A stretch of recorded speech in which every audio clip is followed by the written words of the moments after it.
আরব আমিরাতের club Remal আল সারাতে যোগ দিলেন আমাদের জায়ন আহমেদ। কিভাবে তিনি মধ্যপ্রাচ্যের এই ক্লাবটিতে গেলেন এবং কত দিনের জন্য চুক্তিবদ্ধ হলেন, এ নিয়ে বিস্তারিত বলবো, আশা করি শুনবেন। শুরুতেই বলি, জায়ন আহমেদ হচ্ছে আমাদের ফুটবলের নতুন সেন্সেশন। তার জাতীয় দলে অভিষেক হওয়াটা রীতিমতো সিনেমার গল্পের মতোই। আসলেন ট্রায়াল দিতে, সেখান থেকে অনূর্ধ্ব 23 দলের ক্যাম্পে 23 দলে অভিষেক হলো, ম্যাচ খেললেন। সেখান থেকে সরাসরি জাতীয় দলের ক্যাম্পে এবং জাতীয় দলে অভিষেক হলো। শুধু অভিষেকই না, অভিষেক ম্যাচে আবার নিজেকে আলাদাভাবে চেনালেন হাজার হাজার দর্শকের সামনে ঢাকা স্টেডিয়ামে।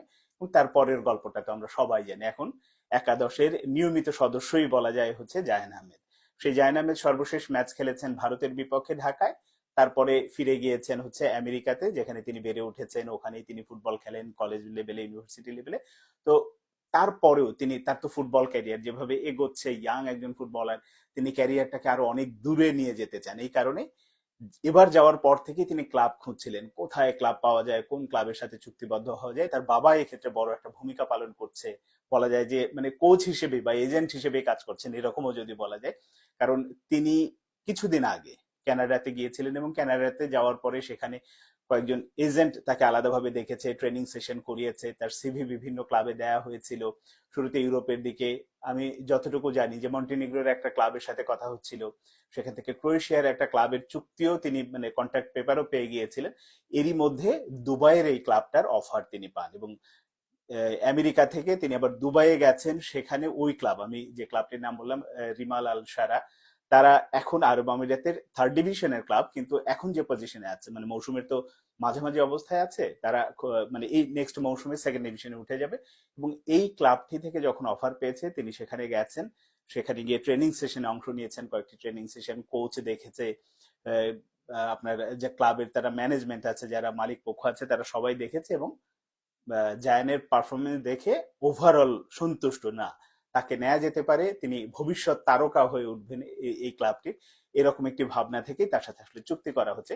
এবং এই চুক্তিটা যে হচ্ছে জায়ানের সাথে, সেটা কিন্তু এখন যেহেতু আমি বললাম যে এটা মৌসুমের মাঝামাঝি পর্যায়ে, এখনো বাকি যে সময়টুকু আছে এই সময়ের জন্য আপাতত চুক্তিটা হচ্ছে।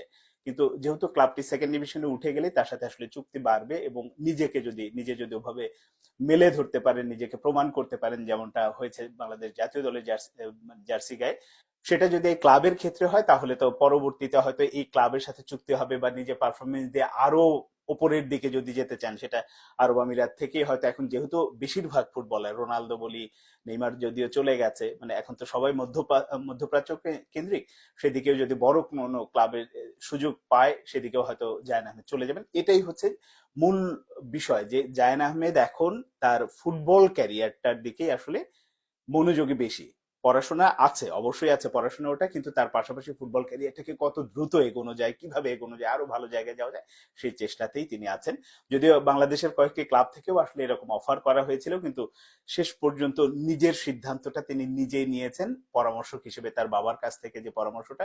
কারণ বাংলাদেশের ক্লাবের যে অবস্থা এখন, আমরা রিসেন্টলি দেখেছি তারিক কাজী চলে গেছে, কিউবা মিচেল ক্লাব ক্লাব ছেড়েছে শুধুমাত্র বেতন বা এরকম টাকা পয়সা ঝামেলার কারণে। কারণ পরিস্থিতি আসলে ভালো না এখন ওখানে গিয়ে নিজের, শুধুমাত্র তো ব্যাপারটা অ্যামেচার ফুটবল খেলা বা একজন প্রফেশনাল ফুটবলারের মূল ভাবনাটাই থাকে নিজের ক্যারিয়ারটা এগিয়ে নেওয়া, সাথে হচ্ছে টাকা পয়সা উপার্জন। তো সেই দিক থেকে বিবেচনা করে বাংলাদেশের পথটাও নেননি, বা অন্য ক্লাব, আমি ক্রোয়েশিয়া বা মন্টিনিগ্রোর যে ক্লাবগুলোর কথা বললাম, সবকিছু বিবেচনায় এই ক্লাবটা, আরব আমিরাতের এই ক্লাবটা, তার সবকিছু মিলেই পারিশ্রমিক বেটার মনে হয়েছে, সুযোগ সুবিধা বেটার মনে হয়েছে এবং ভবিষ্যৎটা মনে হয়েছে যে এখান থেকে আরো অনেক দূরে যাওয়া সম্ভব। এই কারণেই এই আরব আমিরাতের এই ক্লাবটিকে বেছে নিয়েছেন।